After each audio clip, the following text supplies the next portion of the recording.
those two get together, and what you think about makes perfect sense. They both have huge egos. They both have wives who post naked for magazines.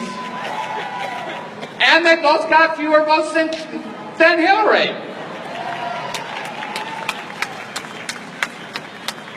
And it's also, I guess it's a suspicious thing, it's also coming up on Chinese New Year. Year of the Rooster, so... Year of the Rooster and Donald Trump being inaugurated, apparently karma is just messing with us at this point, aren't they? I can handle 1 year of Year of the Rooster, not sure I can handle 4 years of Year of the Rooster. Yeah, I gotta say, I'm, pretty bummed out. I have this condition, PTSD, President Trump stress disorder.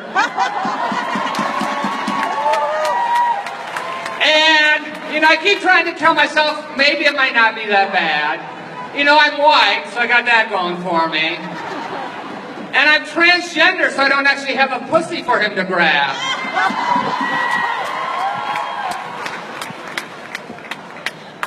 Frankly, I was a little leery about using that word in this forum, but then I realized, he said it, and we all heard it loud and clear.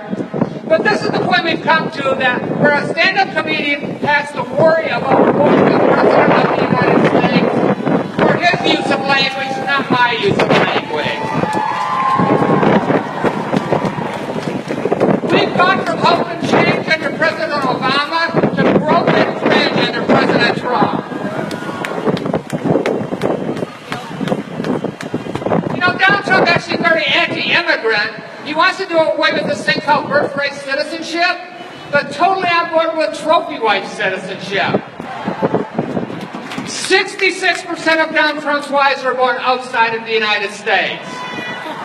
Think what, the man is a billionaire and he still needs to import women from overseas. Because apparently sleeping with Donald Trump, one of those jobs that Americans just don't want to do anymore.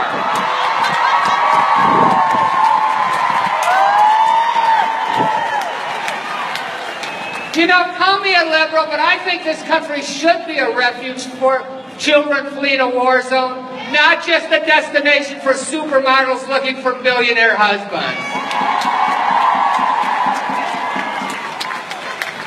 Now, after the election, I know there's some buyer's remorse out there, even among, Trump supporters. I saw this meme on the internet where a bunch of Trump supporters suddenly worried they're going to lose their health insurance, even though they voted for Donald Trump. Well, I'm sorry. I feel sorry for them, but the time to worry about that would have been November 8th. Because it reminds me of an old joke. There's an old joke where this guy goes to a prostitute and winds up catching gonorrhea. Pretty upset about that, so he sees this prostitute a couple weeks later. He goes and confronts her. Hey, you gave me gonorrhea. And she's like, no, I didn't give you gonorrhea. You might have bought you some gonorrhea, but I didn't give you anything. So Trump voters, congratulations, you bought you some gonorrhea.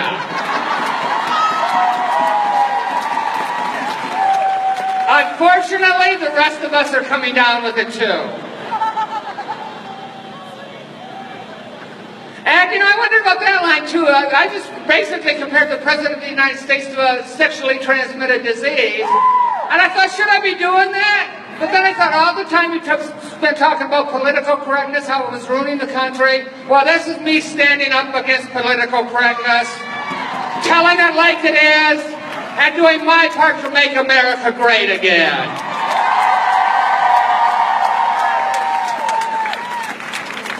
So, the fact remains, Donald Trump is our president.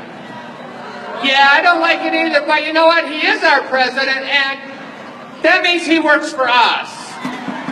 He's not just the president of the Wall Street and the 1%. He works for us. He's not just the president of the alt-right and the neo-Nazis. He works for us. And finally,